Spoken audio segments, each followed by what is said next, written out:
Hello, you're watching VNA News Bulletin. I'm Bang from Hanoi, and now the headlines as usual. Prime Minister Nguyen Xuan Phuc meets delegation from US ASEAN Business Council. US President Barack Obama continues his visit to Vietnam. Vietnam and China review implementation of 3 legal documents on land border.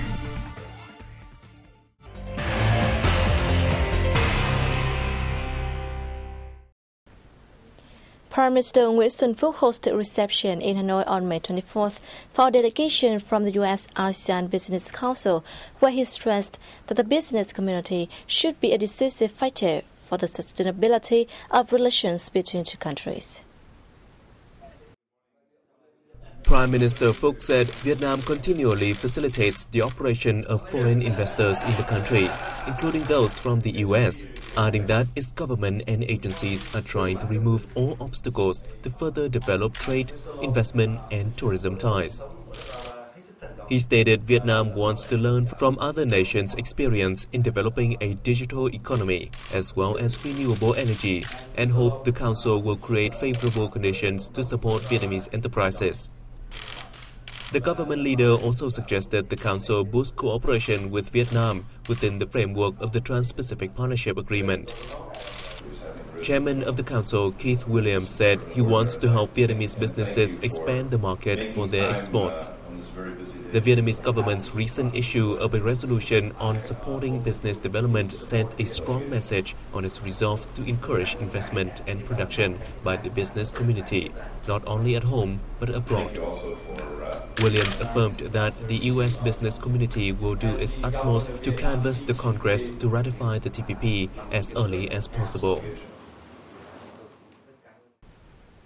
Also on May 24th, Deputy Prime Minister and Foreign Minister Pham Binh had talks with U.S. Secretary of State John Kerry, who is accompanying President Barack Obama on an official visit to Vietnam.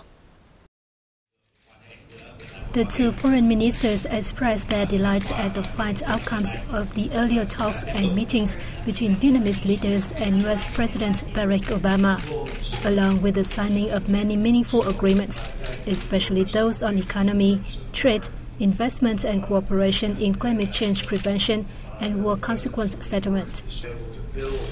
House and guests also discussed regional and international issues of mutual concern, including the enhancement of ASEAN's centrality in regional matters and the role of the bloc's partners to help ensure peace, stability, cooperation and development in the region. Prior to the talks, the two ministers witnessed the signing of a letter of intent on the cooperative humanitarian and medical storage, a letter of agreement on law enforcement and criminal justice sector assistance, and a framework agreement under which Vietnam allows some U.S. Peace Corps volunteers to teach English in Hanoi and Ho Chi Minh City. Secretary of the Ho Chi Minh City Party's committee, Dinh La Thang, stated that the city will create all possible business conditions for U.S. and foreign investors for mutual benefit. During his meeting with a group of U.S. investors on May 24th, Thang lauded U.S. investors in choosing Ho Chi Minh City to locate a financial tower project, expressing his hope that the project in Thu Diem urban area will commence soon, thus making the area a financial center in the region and attracting more world financial giants. He said he believes that after U.S. President Barack Obama's visit and the Trans-Pacific Partnership takes effect, the city will welcome a new wave of U.S. investment.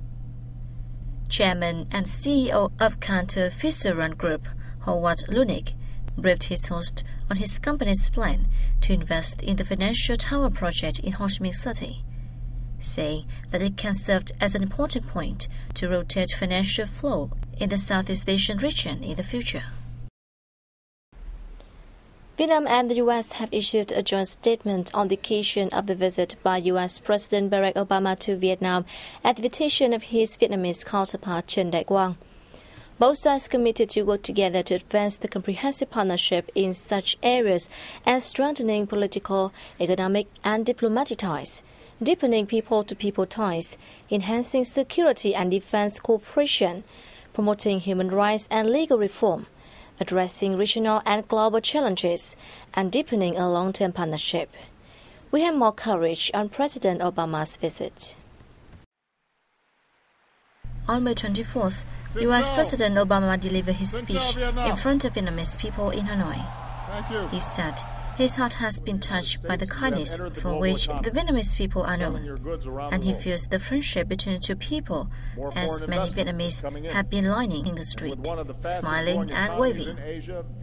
He valued the achievements Vietnam has made over the past 2 decades, including the country's efforts to reform the economy and reduce poverty. Here in Vietnam, you've dramatically reduced extreme poverty, you've boosted family incomes, and lifted millions into a fast-growing middle class. Hunger, disease, child and maternal mortality are all down. Mentioning TPP, the U.S. President said the U.S. is ready to assist Vietnam as it works to fully implement its commitments.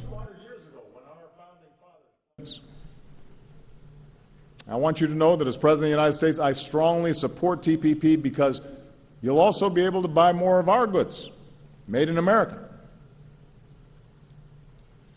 Moreover, I support TPP because of its important strategic benefits.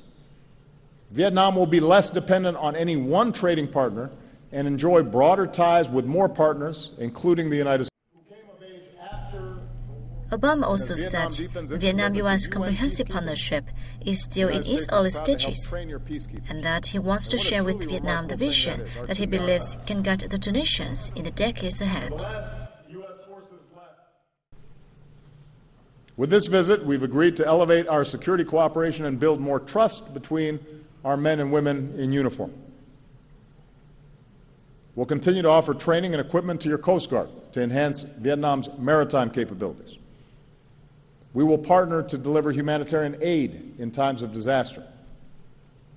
With the announcement I made yesterday to fully lift the ban on defense sales, Vietnam will have greater access to the military equipment you need to ensure your security.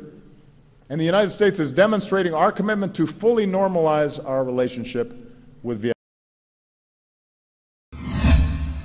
At around 4 p.m. on May 24th, the Air Force One carrying U.S. President Obama landed at Tân Sơn Nhất International Airport in Ho Chi Minh City. Many local citizens could not hide their excitement as they gathered on the sidewalks to welcome the president. President Obama visited the Jade Pagoda, fully known as Jade Emperor Pagoda, or Chùa Ngọc Hoàng in Vietnamese. The temple is situated on Mai Thị Lieu Street in District 1, the financial and commercial hub of Ho Chi Minh City. President Obama and the delegation of U.S. officials had a brief conversation with several Buddhist monks.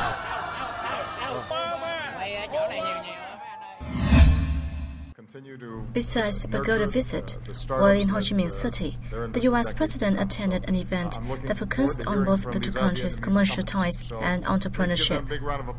President Barack Obama had a conversation with Vietnamese entrepreneurs about their business ideas and roadblocks to their eventual success at Triplex, a shared office space in Ho Chi Minh City that rents workstations and rooms to startup entrepreneurs.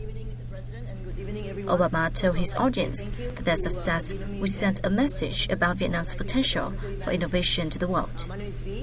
Regarding TPP agreement, President Obama said TPP will let Vietnam sell more products to the world and attract new investment.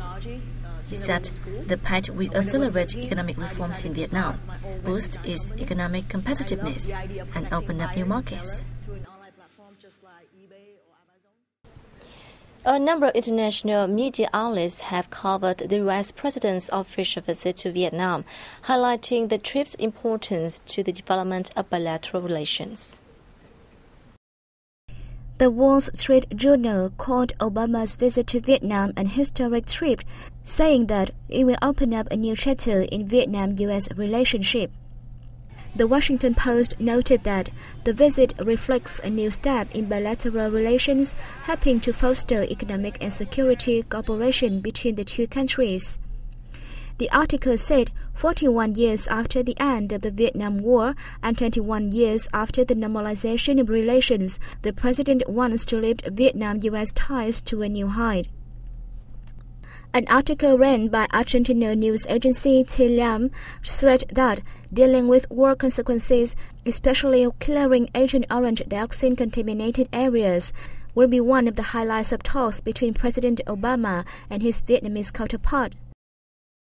Meanwhile, Clarín, the biggest-selling daily newspaper in Argentina, gave positive comments on Obama's visit to strengthen Vietnam-US trade and military relations.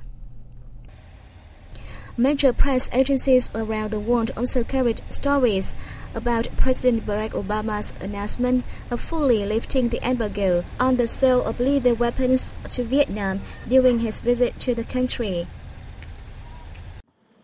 The US AP quoted Obama in a joint press conference with Vietnamese President Nguyen Xuan in Hanoi as saying that the move aims to push the normalization of relations between the two countries as well as remove a lingering vestige of the Cold War.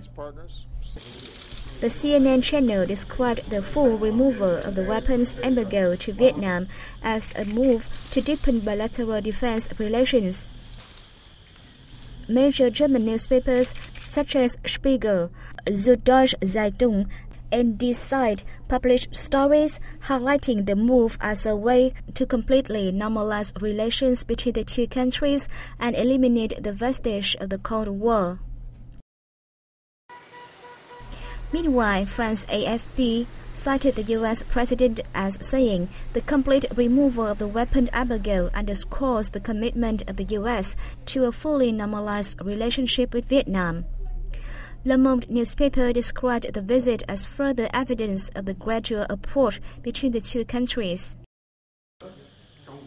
British news agency Reuters also underscored the importance of Obama's decision to lift the arms trade ban, though it was eased by the end of 2014. Xinhua news agency quoted spokesperson for the Chinese Foreign Ministry, Ho Chi Minh, as saying that China welcomes normal relations between Vietnam and the U.S. She said China hopes the improving Vietnam-US relations will benefit regional peace, stability, and development.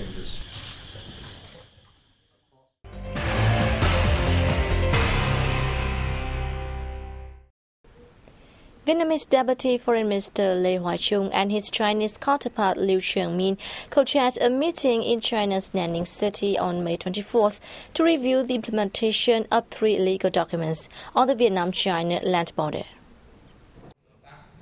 The documents are the Protocol on Border Demarcation and Marker Planting, the Agreement on Border Management Regulations, and the Agreement on Border Gates and Land Border Gate Management Regulations. In 2009, the Vietnamese and Chinese governments signed the 3 legal documents on the land border, opening a new chapter in their land border relations. Chung said, thanks to these documents, Vietnam and China's authorized forces have coordinated more closely in managing and protecting border areas, while timely and properly settling incidents arising. Chinese Deputy Foreign Minister Liu underlined the significance and effectiveness of the legal documents. He cited statistics that showed some 23,000 people cross through the border gates daily, and cross-border trade reaches $70 million every day, rising 3-fold and 4-fold from 2010 respectively.